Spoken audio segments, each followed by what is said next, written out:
As soon as Patricia placed the teacup in front of me, I knew something was wrong. My mother-in-law gave me a sly smile, watching closely as I lifted the cup to my lips. "The tea tastes strange," she asked, pretending to be concerned. I took another sip, meeting her gaze. "No, it's perfect. My name is Olivia. I'm 32, and for the past 5 years, Patricia has been trying to push me out of her son's life. But this time, she had gone too far. 2 weeks ago, I saw her in my garden taking care of some unfamiliar plants. Patricia had always criticized my lack of gardening skills, so seeing her there was odd. Then she suddenly insisted on weekly family dinners, something she used to avoid. "I just want us to be closer," she had said, forcing a smile. I might have believed her if I hadn't caught her researching poisonous plants late one night. She thought no one was awake, but I saw words like untraceable and symptoms on her laptop before she quickly shut it. That's when I contacted my friend Emma, a toxicologist. I told her my suspicions, and she helped me prepare. Now, sitting at Patricia's table, I watched her closely. My husband, Mark, was working late. How convenient. "You know, Patricia," I said casually, putting down my cup, "you've taken a sudden interest in herbs." She stiffened slightly. "Oh, I just like trying new things. How are you feeling? You look a bit pale." "I'm fine," I said, checking my phone. "But I'm curious about that new plant you're growing, the one with purple flowers." Her expression flickered. "I don't know what you mean." "No?" I scrolled through my phone. "Strange, because I have photos of you planting it. It's called a conatum, or wolfsbane. Highly toxic." Patricia's face turned pale. I don't. "You know," I continued, "it's hard to detect in poisonings unless someone is looking for it." She shot up from her chair. "You're talking nonsense." "Oh, I'm feeling perfectly fine," I said, "because I've been taking an antidote for a week now. My friend Emma helped me prepare it." Her hands trembled. "You're lying." I pulled out a small recorder. "I also recorded our conversation, and I have video of you planting and preparing the wolfsbane, plus screenshots of your search history." "You went through my computer," she gasped. "No need. You should really use incognito mode when looking up murder methods." I stood up. "I've already sent the evidence to my lawyer. If anything happens to me, the police will get it." Patricia sank into her chair, her plan falling apart. "You don't understand," she whispered. "Mark deserves better. Someone from a good family, someone you can control?" I cut in. "That's what this is about, isn't it?" Just then, the front door opened. "Mom? Olivia? Sorry I'm late," Mark called out. Patricia's eyes filled with panic. I leaned in. "You have a choice. You can tell Mark everything, or I will." As Mark walked in, I smiled. "You're home early. Your mother and I were just talking about her new gardening hobby." Mark stood in the doorway, looking at us with confusion. The room was heavy with tension, and Patricia's hands trembled as she gripped the table. "What's going on?" he asked, his eyes shifting to his mother. "Mom, are you okay?" Before Patricia could speak, I held up my phone, showing him photos of her garden. "Your mom has been growing some interesting plants. Do you want to explain what you plan to do with the wolfsbane, Patricia?" Mark frowned. "Wolfsbane? That's poisonous, isn't it?" Patricia suddenly burst into tears, but this time they weren't her usual fake sobs. She looked truly terrified. "It's not what you think," she said, turning to Mark. I was trying to protect you." "Protect me?" Mark's eyes landed on the teacup in front of me. His face darkened. "Mom, what did you do?" I took out a small recorder and pressed play. Patricia's earlier words filled the room, her fake concern, my calm responses, and then her panic when I revealed that I knew about the poison. Mark slowly sank into a chair, his face pale. "You tried to poison Olivia, my wife? She's not good enough for you." Patricia suddenly screamed. "She's turned you against me. Everything was perfect before she came along." "Perfect?" Mark's voice was sharp. "You mean when you controlled everything, when you scared away every woman I dated?" I placed my hand on his arm. "There's more." I showed him the screenshots of her research, poisonous plants, their effects, how to make them untraceable. "She's been planning this for weeks." Patricia slumped in her chair, defeated. "I just wanted what was best for you," she whispered. Mark stood, fists clenched. "No, Mom, you wanted what was best for you. You tried to murder my wife." "But I didn't," Patricia protested. She didn't drink enough. Because I knew what you were planning, I cut in.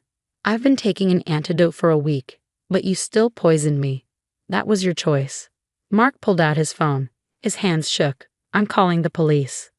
Wait, I said, covering his hand. Let's give her a chance to be honest, maybe for the first time in her life. Patricia looked at us, her mask completely gone. The powerful, controlling woman was no more, just a desperate, lonely person afraid of losing her son. When you married her, everything changed, she whispered to Mark. You stopped coming by as much. You made decisions without asking me. She made you strong, and I hated her for it. So you tried to kill her? Mark's voice cracked. I convinced myself it was for the best. Patricia admitted, tears falling. I told myself you'd be happier without her. That one day you'd thank me. She shook her head. I was wrong. I see that now. I watched her closely. For the first time, I saw her truth, not the perfect woman she pretended to be, but someone who had built her life around controlling Mark. The police need to know, I said firmly. You tried to kill me, Patricia, but what happens next is up to you. Will you take responsibility or will you keep lying? Patricia hesitated, then reached into her purse and pulled out a small notebook. This is everything, she said softly. My research, my plans, when I planted the wolfsbane. I'll tell the police everything. Mark called the authorities. Patricia slumped deeper into her chair, the weight of her actions finally sinking in. As sirens echoed in the distance, I knew nothing would ever be the same. But when I looked at Mark, I saw his pain, but also his strength. We would get through this. Sometimes the truth, no matter how painful, was the only way forward. The next few months passed quickly, filled with police interviews, court hearings, and family therapy. Patricia pleaded guilty to attempted murder, which surprised everyone except me. Maybe she finally realized that controlling everything wasn't worth losing her son completely. On the day of her sentencing, I sat beside Mark in the courtroom, holding his hand. Patricia looked smaller in her plain navy suit, her usual confidence gone. When given a chance to speak, she turned to us. I spent my life trying to control everything, she said, her voice steady despite her tears. I thought I knew what was best for my son. But that wasn't love. It was control, and it nearly made me do something unforgivable. The judge sentenced her to 5 years with required psychiatric treatment. As she was led away, she looked back at us one last time. This time, there was no manipulation in her eyes, just regret. Afterward, Mark and I walked through the courthouse gardens. I keep thinking about all the signs I miss, he said. The way she'd insulted you, the fake concern. I should have realized sooner. I squeezed his hand. She was your mother. You wanted to believe the best about her. How can you be so forgiving? He asked. She tried to kill you, Olivia. I thought for a moment, because I won't let her actions poison our lives. She's facing the consequences, and that's enough for me. 2 weeks later, I received a letter from Patricia's psychiatrist. With her permission, he shared that she had a severe personality disorder, which made her obsess over control. She was finally getting help. Mark and I decided to sell the house near Patricia's and move somewhere new, where we could start fresh. While packing, I found the recorder with all the evidence from that night. Should we keep it? Mark asked. I shook my head and deleted the recording. We don't need it anymore. Holding onto it won't help anyone heal. We bought a small house with a garden, and I started growing herbs again, the safe kind. Sometimes, while tending my plants, I think about Patricia's wolfsbane.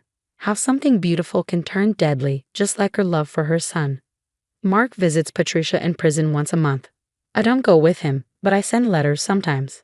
Not because I fully forgive her, but because I believe people can change. Her replies are different now, honest, without manipulation. She's finally becoming the mother I needed, Mark told me after one visit.